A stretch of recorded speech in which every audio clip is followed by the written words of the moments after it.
25 से 30 लाख का जहेज लेने के बावजूद 125 मोटरसाइकिल ना मिलने पर दुल्हे की तरफ से जो है वो बारात ना लाई गई। सामान हमें बहुत मुश्किल से मिला है, बहुत मुश्किल से।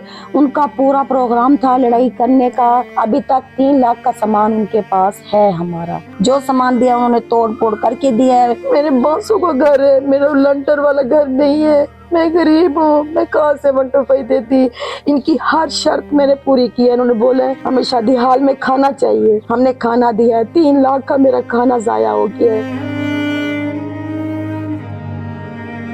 फरीक तो दोनों ही एक दूसरे पे इल्जाम लगा रहे हैं। उनके साथ बैठ के टाई अप इन्होंने खुद अपनी मर्जी से किया। जैसे ये अपने सामान का मुतालबा कर रहे थे वैसे वो भी अपने सामान का मुतालबा कर रहे थे। इन्होंने जो भी डिसीजन किया लेन देन के हवाले से अपनी विल से और इस हवाले से एक स्टाम्प की तहरीर भी है। ये महानूर जो कि उस टाइम दुल्हन थी, उसकी वालदा भी मेरे साथ मौजूद है। उनसे बात करते हैं कि कितना सामान उनको वापस दिया गया है, क्या ये इस चीज पर मुतमईन है और क्या कहना चाहेंगे ये कैसे मिला। जी भाई, सामान हमें बहुत मुश्किल से मिला है, बहुत मुश्किल से। उनका पूरा प्रोग्राम था लड़ाई करने का। इतना प्रोग्राम था, इतने उनके घर लोगों में, उन लोगों के घर में बंदे थे। हमारे घर में से गए थे सिर्फ 2 आदमी सामान लेने के लिए। इन मीडिया वालों की तरफ से हमारा एक्शन डीपीओ साहब ने भी लिया है, सारी दुनिया भी देख रही है। हमारे सामान बिल्कुल पूरा नहीं मिला, बिल्कुल नहीं मिला। अभी तक 3 लाख का सामान उनके पास है हमारा। ठीक है, जब लेडीज साथ जाती है, ये जाके डब्बे चेक करती है, वो देखती है डब्बों में क्या है। ये तो गए थे 2 आदमियों को क्या पता सामान किधर है किधर नहीं है। जी तो सर, ये सारी पैकिंग आपने खुद ही की? जी ये सर मैंने की थी आपको पैकिंग। साथ नहीं लेके? नहीं, बिल्कुल नहीं। डीपीओ साहब का ऑर्डर था लेडीज साथ नहीं जाएगी। मैंने उसके ऑर्डर पे घर में रही हूँ, मैं बिल्कुल नहीं गई लड़की वालों के घर में। सामान अगर मैं जाती तो सामान मुकम्मल शायद आ जाता, मैं नहीं गई। सामान बिल्कुल नहीं है। जो सामान दिया उन्होंने तोड़ फोड़ करके दिया है। हमारी एलसीडी भी तोड़ दी है, ये देख ले। फाइन भी उन्होंने तोड़ के दिया है, फ्रिज को भी डैमेज करके दिया है।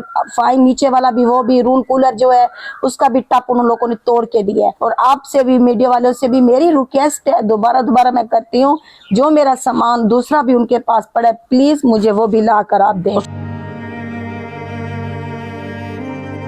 नूर के वालिद मेरे साथ मौजूद हैं, उनसे भी बात करते हैं क्योंकि ये कल जो सामान रिकवर कराने के लिए गए थे तो ये साथ थे। ये बताएं कि जब डीपीओ साहब की तरफ से पुलिस एहलकार भी आपके साथ भेजे गए हैं और आप भी खुद भी उधर गए हैं, तो क्या रवैया इख्तियार किया गया? सामान मुकम्मल मिला है आपको या नहीं मिला? हमने पहले भी कहा था ये पुलिस की नफरी ज़्यादा जानी थी चाहिए और लेडीज़ पुलिस भी हो और लेडीज़ हमारी भी हो और साथ बंदे भी हों, लेकिन उन्होंने मना किया ना ये बच्चे जाएंगे, ये ना लेडीज़ पुलिस जाएगी, ना और ज़्यादा नफरी जाएगी। उन्होंने पुलिस वालों के 2 बंदे थे और मैं था और 2-3 बच्चे हमारे थे और कोई नहीं था। उधर से पूरे उनके बंदे तैयार थे, सब 10-15 बंदे थे। तो क्या उधर क्या सीन हुआ, क्या सिचुएशन थी? हर एक बात पे लड़ाई हो जाती थी।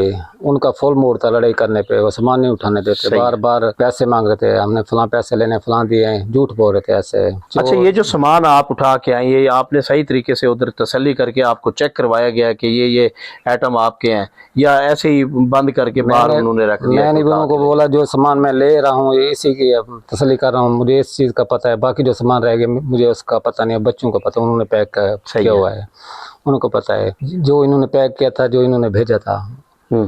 और बाद मेहंदी में आए थे 3-4 दिन, उससे पहले भी आए थे और सामान वगैरह जो ले गए थे, कपड़े थे लेडीज़ के 3-4 सूट और दूसरा एहतशाम के थे और उनके घर वालों के थे, उन्होंने वापस नहीं किए। ना उनकी पेमेंट अदा की है ना उनको कपड़े वापस किए हैं। अच्छा। बल्कि हमारे से ज्यादा किए, 60,000 रुपया कल ले लिया हमारा सामान। 60,000 रुपये नकद उधर ही लिए लेके फिर किस चीज के लिए? वो बोला था मेहंदी पे इतना सामान खर्च हुआ, लड़की को देखने 5,000 दिया था, फलां 6,000 दिया था। मतलब जो रस्में हुई है वो इधर आए, उनके जो पैसे लगे हैं मतलब किराए समेत वगैरह गलत बयानी कर 60,000 उन्होंने ले लिया आपसे। 60,000 हमने कल उनको दिया, 40,000 हमारा ऊपर और खर्चा हो गया, गाड़ी मिला के मजदूर वगैरह डाल के ना आने जाने का खर्चा लाख रुपया हो गया। हम पहले भी मकरूज हैं, अब हमारा वो और कल 1 लाख रुपया हमने कल उठा के ये पैसे भरे हैं उनको।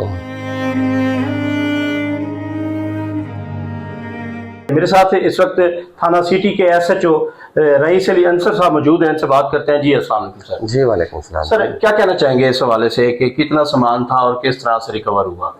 उस हवाले से ये थे कि हमारे पास 15 पे कॉल आती है, ये दुल्हन के वालिद कॉल करते हैं कि इस तरह से बारात नहीं आई, और उसकी वजह ये थी कि वो 125 मांग रहे थे। अब जो 2-3 दिन पहले हम सामान उधर छोड़ आए थे, वो हमारा सामान हमें वापस दिलवाया जाए। तो उस हवाले से हमने कम्युनिटी पुलिसिंग के हवाले से जो हमारी विलेज काउंसिल्स होती हैं उनको ऑन बोर्ड लिया, इलाके के नंबरदार को ऑन बोर्ड लिया, फिर इनको हम साथ लेके गए उनके घर, उनके बुजुर्ग बैठे, इनके बुजुर्ग बैठे, आपस में फिर इन्होंने लिस्टें शेयर की। तो जो जो लिस्टें शेयर हुई उस हवाले से फिर इन्होंने बैठ के खुद डिसीजन किया, जो सामान उनका था इन्होंने उनको दे दिया, जो इनका था इन्हें वापस मिल गया। अच्छा सर, इसमें अब जो मुतासरा लोग हैं वो क्लेम कर रहे हैं कि हमारा तकरीबन 3 लाख के तकरीबन जो लगभग वो हमारा सामान उन्होंने उधर रख लिया है घर में, हमें नहीं दिया। इस हवाले से क्या? नहीं, इस तरह की बात नहीं है। असल में फरीक तो दोनों ही एक दूसरे पे इल्ज़ामात लगा रहे हैं।